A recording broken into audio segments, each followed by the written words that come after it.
je vais présenter une partie des résultats de ma recherche postdoctorale qui est financée dans un contrat postdoctoral qui est financé par le LABEX, dans le cadre de l'opération GL1 sur les idéophones et les interjections. Et donc, je vais présenter quelque chose sur des résultats de recherche sur des mots imitant des sons en Omaha, ou Manhan, c'est l'autonyme. Donc, je vais d'abord présenter rapidement la langue Omaha, puis je vais présenter la première problématique de recherche, qui est l'identification d'une classe de mots imitant des sons. Puis je présenterai deux caractéristiques morphosyntaxiques de la catégorie que j'ai identifiée, et je conclurai avec une discussion sur la notion d'idéophone en tant que concept typologique et son adéquation avec ce que j'observe en Omaha. Donc l'Omaha, c'est O-M-A-H-A. Je dis en général Omaha en anglais. Quand je parle français, l'autonyme c'est Oumahan. Et j'ai préparé cette présentation en anglais. Et comme l'anglais a des accents lexicaux, c'est plus facile d'utiliser l'autonyme en anglais. Donc Oumahan ou Omaha est une langue native d'Amérique du Nord qui fait partie de la famille de langues Siouan. Donc sur la carte que vous avez ici, les langues Siouan sont coloriées de différentes couleurs pour les différents groupes et sous-groupes de la famille. Et l'Omaha était traditionnellement parlé par la communauté du même nom dans l'état actuel du Nebraska, en plein milieu des États-Unis, donc ici. C'est une langue qui a presque disparu à l'heure actuelle. Tous les locuteurs ont au moins 70 ans, il y en a peut-être entre 10 et 20, et donc c'est divers degrés de compétences entre locuteurs, semi-locuteurs. Voilà. Il n'y a plus vraiment de locuteur natif ayant des compétences conversationnelles, qui puissent parler pendant des heures sur une variété de sujets. Donc, en conséquence, mes recherches sont principalement basées sur des écrits, et principalement sur une documentation très importante réunie par le linguiste d'Orsay à la fin du XIXe siècle. Il a produit plusieurs centaines de pages de textes glosés, un dictionnaire manuscrit d'environ 15 000 mots, et il a aussi écrit un petit article sur les onomatopées dans les langues siouanes, qui m'a beaucoup servi pour ma recherche sur ce sujet. J'utilise aussi des manuels et des dictionnaires contemporains, et je reviens tout juste de terrain, où donc là en avril-mai, où j'ai fait des groupes d'élicitation sur les mots imitant des sons, les interjections, des onomatopées diverses, et que je vais un petit peu vous montrer des exemples. En Omaha, j'utilise la même orthographe que celle utilisée par le Centre de langue et culture Omaha. Donc les caractères que j'ai mis ici sont ceux qui diffèrent de l'alphabet phonétique international. Et vous voyez que le N en exposant signifie que la voyelle précédente est nasalisée.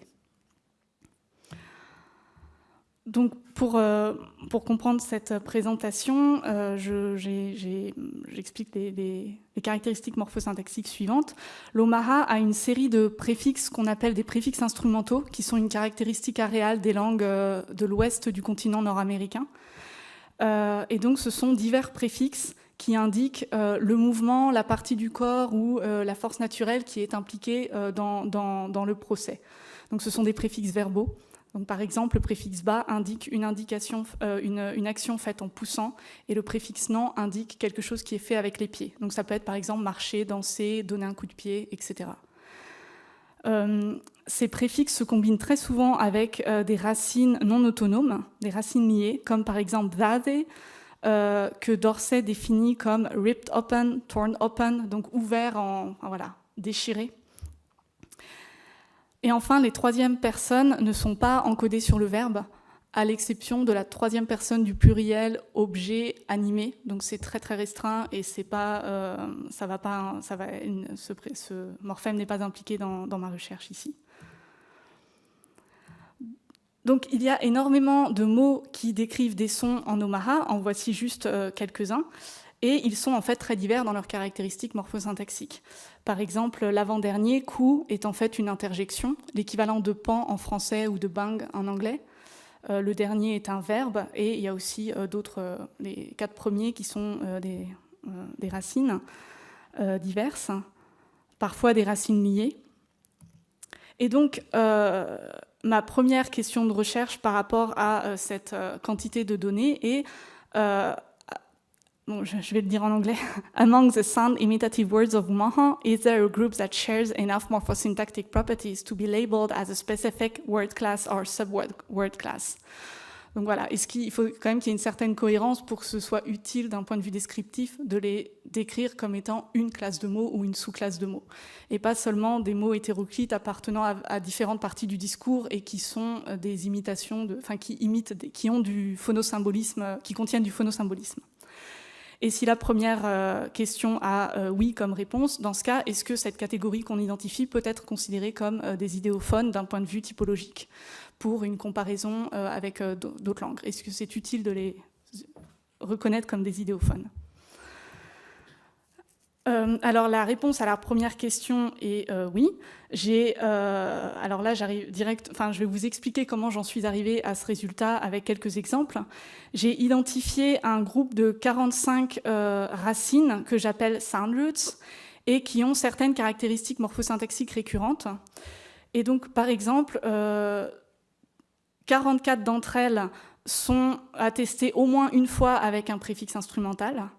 Et 44 d'entre elles aussi ne sont jamais attestées avec des flexions pour les personnes. Et donc ça, c'est une caractéristique morphosyntaxique et elle correspond largement à une caractéristique sémantique, à savoir que ces racines correspondent à des sons qui sont émis par des entités inanimées ou des animaux, donc on y fait référence toujours à la troisième personne. Et comme la troisième personne n'est pas marquée sur les verbes Omaha, ça donne des racines qui ne sont pas fléchies, qui ne se fléchissent pas. Et il y a aussi des caractéristiques morphosyntaxiques qui sont peu courantes dans la langue, enfin dans la grammaire ou dans le lexique. Et là, comme vous pouvez le voir, entre parenthèses, c'est le nombre de racines que j'ai trouvé attestées dans ces constructions morphologiques ou syntaxiques. Ça ne correspond pas à l'ensemble du groupe que j'ai établi, mais ce sont des propriétés qui sont rares dans la grammaire Omaha. Et les racines qui imitent des sons, les racines qui sont membres de ce groupe que j'ai identifié, elles représentent une quantité importante de ces constructions syntaxiques et morphologiques. Donc il y a quand même quelque chose qui semble intéressant. Le meilleur exemple, c'est le dernier, le suffixe le suffixe « et » qui n'est décrit dans aucune grammaire. Je l'ai trouvé attesté sur 8 racines. Donc 8 racines existent avec et sans ce suffixe. Et parmi ces 8 racines, il y en a eu 6 qui imitent des sons.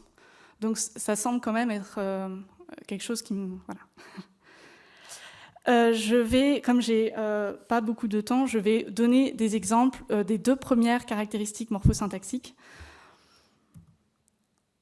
Donc la première, c'est les dérivations avec des préfixes instrumentaux qui ne sont pas causatives. Les préfixes instrumentaux ont très souvent une fonction causative. Par exemple, à partir de la racine « c », qui est un verbe d'état signifiant « être séparé », on peut dériver une série de verbes transitifs qui signifient séparer quelque chose ou couper quelque chose de différentes manières. Donc, the signifie avec les mains, donc ça donne couper quelque chose avec des ciseaux. Ga, c'est en frappant, donc ça donne couper du bois, chop. Tha, c'est avec la bouche. Ba, en poussant, donne le verbe qui est traduit en scier, le verbe pour scier. Ici, vous avez un exemple de l'une de ces racines imitant des sons, tahi, que Dorsey décrit comme une racine formée à partir du son tr. Et quand on lui rajoute le préfixe ga en frappant, ça donne le verbe gatari que Dorsey traduit faire le son tr quand on frappe sur un arbre par temps froid avec une hache.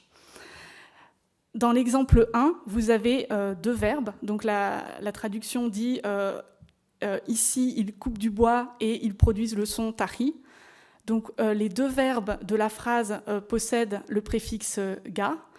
Dans le premier cas, on a gassa, qui est une variante de gasser que j'ai introduit plus tôt, couper du bois. Et on voit que la construction est transitive. Le verbe est précédé par le mot jan, bois. Et donc on a l'objet, le verbe. Le Lomaha est une langue SOV. Et le deuxième verbe, par contre, est un transitif, comme on le voit dans la traduction. Donc, they cut wood, they make the sound tahi. L'exemple 2 est très similaire. Cette fois, vous avez la racine roué, qui en fait peut décrire différents sons, donc notamment l'eau, donc le roar of, je ne sais pas comment le dire en français, le bruit émis par une cascade, ou alors le son produit lorsqu'on déchire des vêtements. Et dans cette phrase, at length the buffalo bladder was torn open, making the sound roué. Donc vous avez le premier vers, zibdaza, c'est déchirer avec les mains la vessie du bison, et ça produit le son ziroué. Donc on a une structure très similaire à l'autre exemple. Donc il y a plusieurs exemples de ce genre-là qu'on trouve dans les textes. Dans cette deuxième phrase aussi, vous remarquez que le verbe ziroué est suivi par gan, que je glose like. Et donc ça fait le lien avec la deuxième propriété morphosémantique qui concerne en partie les mêmes exemples que la première. Je trouve beaucoup de racines imitant des sons ou alors des verbes dérivés de ces racines qui apparaissent suivis par cette particule égan ou gant, qui signifie être similaire, ressembler, ou faire le son. Enfin, ici, la traduction du coup en anglais, ce serait sound like quelque chose. Donc, je viens de donner un exemple qui paraît dans un texte, et là, je vous montre une copie d'écran du dictionnaire manuscrit de Dorsey avec l'entrée mutahi. Donc, comme vous le voyez sur la photo, mutahi est en premier, c'est l'entrée principale du dictionnaire. C'est suivi de la mention V pour dire que c'est un verbe.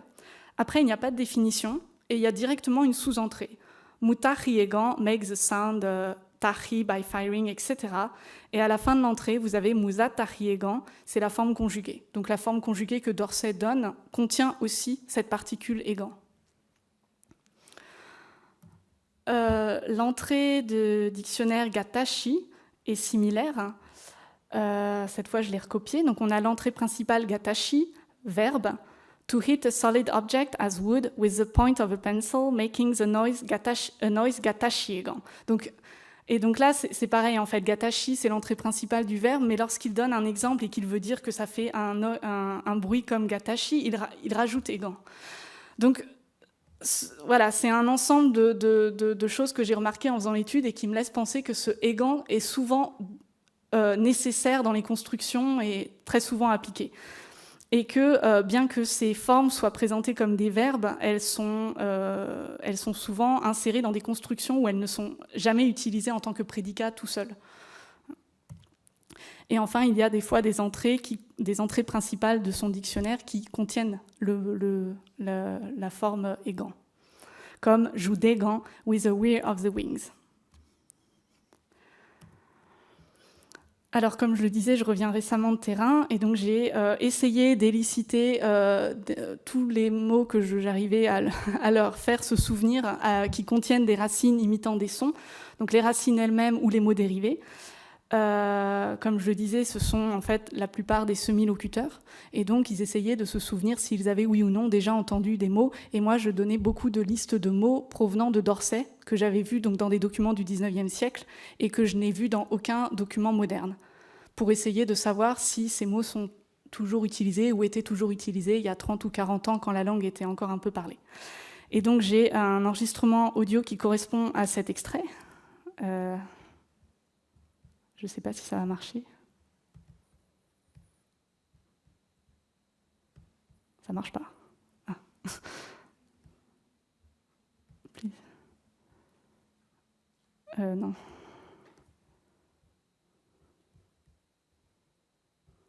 Bon, tant pis si ça ne marche pas. Okay, tant pis. Bon, je demande, est-ce que vous avez entendu d'autres mots avec touchy, like to touchy, the touchy, only got touchy, et là, l'un d'eux se souvient et spontanément donne une forme avec égan. Donc, the touch égan. You say that when you say it making a popping noise. Et j'avais vraiment pas parlé de égan, donc ça faisait pas partie des choses que j'avais, enfin voilà, il n'a pas pu être influencé par moi dans ce cas précis. Et j'avais proposé the touchy, et lui il propose the touch égan. Alors, donc si je reviens à la première question de recherche que j'avais, à savoir est-ce que parmi tous les mots ou toutes les racines qui imitent des sons, on peut identifier une catégorie cohérente et une classe de mots, j'ai identifié au total 8 propriétés différentes, donc 6 propriétés morphosyntaxiques et 2 propriétés de form meaning, donc le rapport de phonosymbolisme. Donc je n'en ai présenté que 2 ici, et j'ai soumis un article dans lequel je décris en détail ces 8 propriétés, et donc pourquoi je trouve qu'on peut identifier une catégorie de racines que j'appelle sound roots. Un problème que j'ai rencontré dans cette recherche, c'est qu'aucune de ces propriétés n'est restreinte aux racines de son. Donc, je ne peux en prendre aucune comme catégorie claire où, par exemple, si je trouve quelque chose avec Egan, c'est forcément du son, ça ne peut pas être autre chose. Il n'y en a aucune qui peut fonctionner comme ça. Donc, ça a